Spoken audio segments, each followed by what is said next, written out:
नमस्कार दोस्तों, Safarnama exploring world में आपका स्वागत है। मैं हूं आपका होस्ट डॉक्टर मनोज। तो दोस्तों, मेरे एपिसोड हमेशा अक्सर आप देखते रहते हैं मेरे चैनल के ऊपर। आज का जो सफर है वो बहुत ही आध्यात्मिक होने वाला है, क्योंकि मैं आज हूं पटियाला के बहुत ही पुराने ऐतिहासिक स्थल पर। दोस्तों, पटियाला एक बहुत ही पुराना और ऐतिहासिक शहर है और इसकी धरोहरें बहुत सारी हैं। तो सबसे पुरानी धरोहर में आज मैं आपका स्वागत करता हूं, जो है आर्य समाज मंदिर। जो आर्य समाज मंदिर है दोस्तों, ये पटियाला की सबसे पुरानी धरोहरों में से एक धरोहर है, क्योंकि ये क्रांतिकारियों का गढ़ भी रहा है। आपने देखा होगा कि आजादी से पहले कितने जो योद्धा हैं, जैसे कि भगत सिंह हो गए, राजगुरु, जो सभी जो लोग थे वो क्रांतिकारी, वो सभी आर्य समाज से जुड़े हुए लोग होते थे। और उसी के साथ ही स्वामी दयानंद सरस्वती, महात्मा हंसराज, जो इन्होंने गुरु ने जो रीति चलाई, उस रीतियों के साथ ही आज भी ये जो भव्य कार्यक्रम आर्य समाज मंदिर में चलते हैं, उनके आयोजन होते हैं, वो इस चीज को विस्तार कर रहे हैं। दोस्तों, मैं यहां से निकल रहा था तो यहां पर मुझे घंटियों की आवाज और यज्ञ की आवाज सुनाई दी। मेरा मन प्रसन्न हुआ, मेरे हाथ में कैमरा था, तो मेरे को लगा कि क्यों ना मुझे अंदर जाया जाए और इस प्रोग्राम को अटेंड किया जाए। तो मैंने वो प्रोग्राम अटेंड किया। मेरे साथ आज यहाँ पर जो बैठे हैं, बहुत ही महान शख्सियत को आपको मैं मिलवाने जा रहा हूँ। राजकुमार सिंगला जी, जो प्रेसिडेंट हैं आर्य समाज मंदिर के पटियाला के, जिनके साथ मैं आज आपसे मुलाकात करवा रहा हूँ। तो स्वागत है सर आपका हमारे इस चैनल के ऊपर। मैं आपसे चाहूंगा कि हमारे जो व्यूअर्स हैं उनको आप ये बताएं कि ये आर्य समाज मंदिर का क्या इतिहास है और आर्य समाज मंदिर में आज ये क्या भव्य प्रोग्राम हो रहा था। मैं थोड़ा सा पीछे जाता हूँ। यहाँ की बजाय स्वामी दयानंद जी महाराज ने 1875 में सबसे पहले आर्य समाज की स्थापना की और उसके बाद पूरे देश में ये आर्य समाजों की स्थापना की श्रृंखला शुरू हो गई। उस श्रृंखला में यहाँ पर पटियाला में भी जो आर्य समाज की स्थापना हुई वो 1885 में। 1885 से लेकर के अब तक ये आर्य समाज काम कर रहा है और यहाँ पर बहुत सी शख्सियतों ने काम किया और अब भी बहुत से लोग यहाँ पर साथ जुड़े हुए हैं। तो 1885 से लेकर के अब तक इसका बहुत ही गूढ़ा इतिहास है।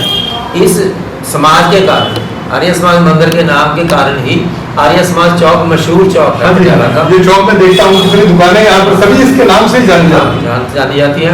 दूसरी बात यह है कि यहाँ से सीधा निकलते हैं तो आर्य समाज स्ट्रीट है, जो आर्य समाज बाजार है, वो भी इसी के कारण नाम है। तो यहाँ पर लगभग आप बस स्टैंड पे जाओ, स्टेशन पे जाओ, वहाँ पूछो आर्य समाज जाना है तो लोगों को पता कि आर्य समाज का ये एरिया है और आर्य समाज चौक में आर्य समाज मंदिर है। यहाँ पर कितने मेरे तक टिप्पणियां होती है, बहुत ही बावन वर्ष में मेले लगते हैं।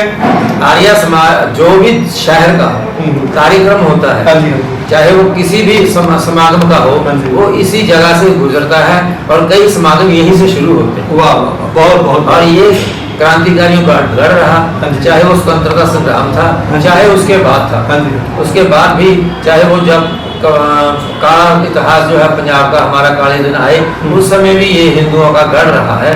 और यहाँ पर पवन शर्मा का नाम जो आपने सुना है, तो पवन शर्मा का ये एरिया था, यहीं पर वो काम करते हैं। जगह जगह हमने देखी है उनकी जो चित्र लगे हुए हैं, बाजारों में लगे हुए हैं। तो आप अब ये आयोजन जो हो रहा था, जिस वजह से मैं अंदर आ गया, यहाँ पर मैंने देखा कि इतने लोग इतनी भावना के साथ यहाँ यज्ञ कर रहे थे। और ये यज्ञ जो है वो एक दिन का नहीं है, यहाँ 10 अप्रैल से लेकर के 14 अप्रैल तक जो ये कार्यक्रम किया जा रहा है और 14 अप्रैल को तो महायज्ञ होगा। तो इसमें क्या क्या मंत्र, क्या क्या चीजें चल रही है सर? ऐसा है जी, जब सृष्टि बनी, ये सृष्टि लगभग 2 अरब साल, लोग कहते हैं 6,000 साल का है इसका वो है, ऐसा नहीं है। यदि मैं एग्जैक्ट आपको बताऊं तो 1 अरब 96 करोड़ 8 लाख 53,000 124 वर्ष हो चुके। 125वां वर्ष शुरू हुआ परसों। वाह वाह वाह, कमाल। इतनी तो मतलब ये सृष्टि जब बनी, जैसे आप जब कुछ सामान कोई कंपनी बना के बेचती है तो उसके साथ हमें मैनुअल देती है कि आपने इसको कैसे चलाना है, तो कैसे इसकी आप इसको और आगे ले जा सकते हैं सामान को। वैसे ही जब परमात्मा ने सृष्टि पैदा की, उस सृष्टि में जब इंसान बाद में पैदा किया, सृष्टि पहले पैदा हुई और इंसान बाद में आया। इंसान जब बाद में आया, उसके साथ 4 वेद जो दिए वो एक मैनुअल है। वो मैनुअल है प्रत्येक व्यक्ति के लिए, हमें अपना जीवन जो है वेद के अनुसार चलाना चाहिए। तो 4 वेद हैं।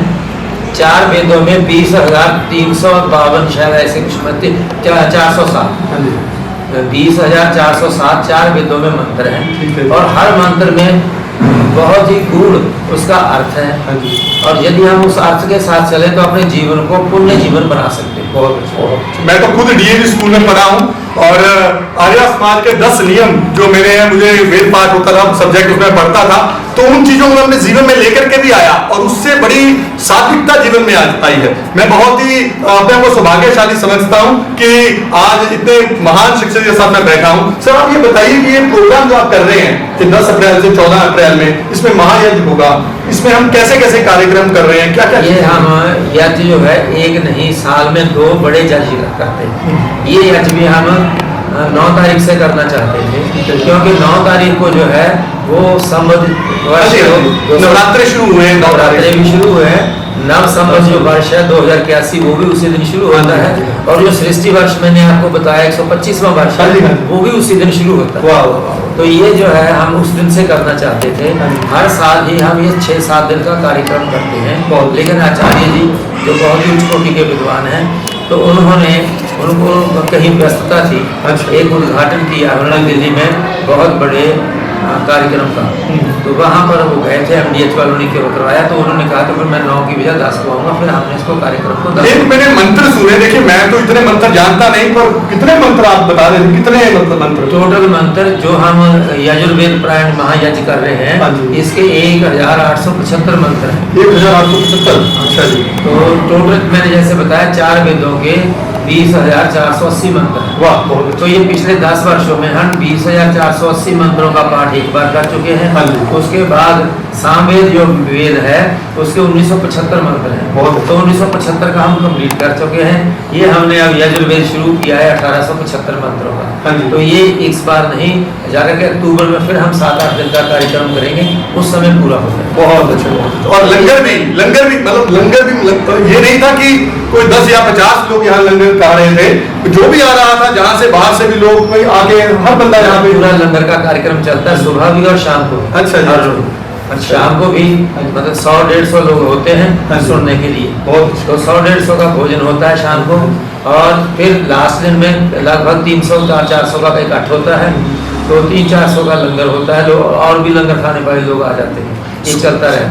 बच्चे स्कूलों के बच्चे यहाँ पर मतलब प्रोग्राम, युवा मैंने देखे, उसके अलावा बुजुर्ग तो यहाँ पे है ही थे, मतलब परिवार के परिवार लोग यहाँ पर आकर के आस्तिकता के साथ भजन कर रहे हैं, कीर्तन कर रहे हैं और उनके खुश मिल रहे हैं। मुझे समय देखे सभी प्रसन्न थे, सभी अपने आनंद मुद्रा में। मुझे यहाँ पर ऐसा है कि कोई ऐसा प्रवचन नहीं किया जाता, किसी हम ऐसे व्यक्ति को नहीं बुलाते जो आदमी किसी में कोई वैमनस्य पैदा करे। जो कुछ बोला जाता है, कहा जाता है, वो जो जैसे मैंने कहा वेद के अनुसार ही बात चलाई जाती है। ऐसे ही वेद को हर बंदे, हर सेक्ट मानता है, चाहे वो कुछ भी हो, लेकिन वेद को मानता है।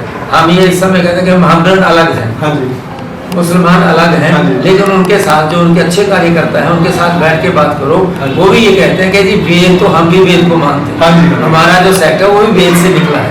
वो भी कोई मंत्र 1-2 बताते हैं, तो उस मंत्र में बताते हैं, हालांकि वो मंत्रों का उल्टा अर्थ निकालते हैं कि वहाँ पर लिखा है मोहम्मद, वो मोहम्मद नहीं है। सभी धर्म एक समान है जी, सभी धर्मों का हमें मान सम्मान और इज्जत और प्यार करना चाहिए।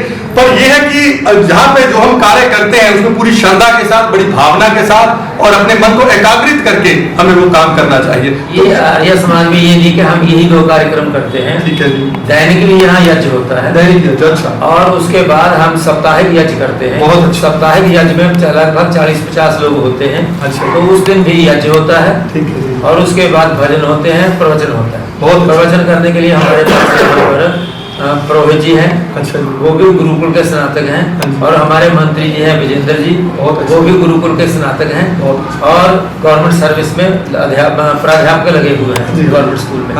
ऐसे ही एक गुरुकुल के स्नातक हैं, वो गवर्नमेंट सीनियर सेकेंडरी स्कूल में प्रिंसिपल लगे हुए हैं।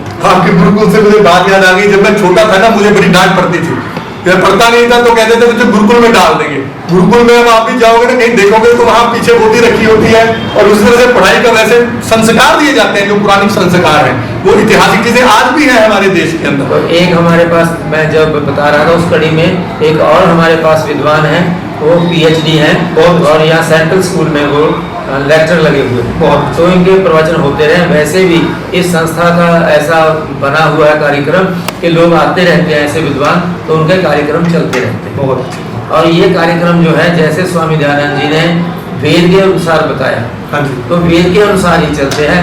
अगर अपने जो गुरु नानक देव जी ने भी कहा है कि असंख्य देव मुख वेद पाठ, वाह। वही वेद है जिसका हम पाठ करते हैं और वेद के बारे में बताते हैं। हाँ जी। तो वेद जो है वो सबसे पुरानी जो है, दुनिया भी मानती है कि ये वेद जो है वो सबसे पुरानी पुस्तक है। Veda is the oldest book of the world हाँ जी।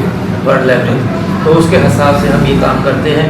तो ये बहुत इसका, और दूसरी बात ये है कि स्वामी दयानंद जी ने देश को आज़ाद करने का जो है वो बीड़ा उठाया। सबसे पहले 1857 का जो संग्राम हुआ उसके पहले भी उन्होंने ये कहा कि देश को आज़ाद होना चाहिए।